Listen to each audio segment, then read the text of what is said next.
ভাই কোচিং এর স্যারের টাকাটা আজকে না দিলে কইতাছে কোচিং থেকে যাইতে দেব না। কি কোচিং করব? এর টাকা তো আমি দিয়া দিমু, আমি তোর স্যারের বিকাশ নম্বর টাকা করে আরে দিচ্ছি। স্যারের বিকাশে না, আমার বিকাশে দাও না। কি করব মিয়া, স্যারের বিকাশে দিলে হইব? আমার বিকাশে দিতে হইব। তোর কোচিং এর চিপার মধ্যে তুই এনি কোচিং করস? এই চিপার মধ্যে কি তোর? এক্সকিউজ মি, আপনি কি আমার চিনেন? একদম তোর কানে চল বাসা চল। আমি কি আব্বারে আপনার কইতাছি, চিনি? আমি আব্বারে কইতাছি যারা তুই এই চিপার মধ্যে কোচিং করস না, টেকানেস গড়তে এর লেগা। এক্সকিউজ মি, আপনি কি আমার ভাই মনে করতেছেন? তুই তোমার ভাই? মানে ফ্রম সেম ফাদার? ইয়েস।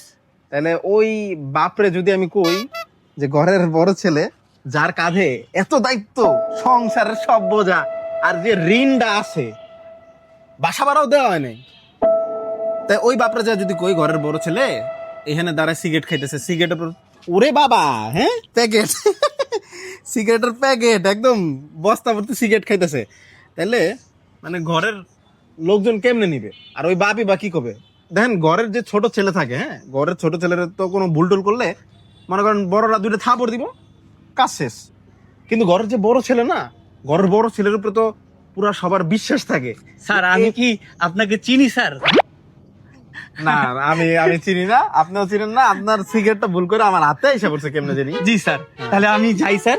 হ্যাঁ যান যান, সমস্যা নেই। ঠিক আছে। আর আমার ভাইয়ের ওই যে কিছু টাকা পাঠানোর কথা ছিল, তো এখন দেয় নাই, আমার একটু কিছু টাকা টাকা লাগবে? হ্যাঁ, আপনি তোর ভাইয়ের মতে হ্যাঁ, না? ভাইয়ের মতোই। কয় টাকা লাগবে? কিছু দিলেই হয়। কয় টাকা দিব আপনারে? এটা দিলেই হবে, এটা পুরাই হয়ে যাবে। ভাই আমি কিছু ভাঙতে দেন, আমি বাসায় যাই আর কি। ও, বাসায় যাবেন? হ্যাঁ। আচ্ছা বাসায় যান, আর কোথাও যান না? আব্বা ওয়েট করতেছে। হ্যাঁ বাসায় যান, আব্বার কাছে যান, হ্যাঁ? কোনো টেনশন নিয়েন না, কিছু হ্যাঁ কিছু লাগলে আমার বললেন।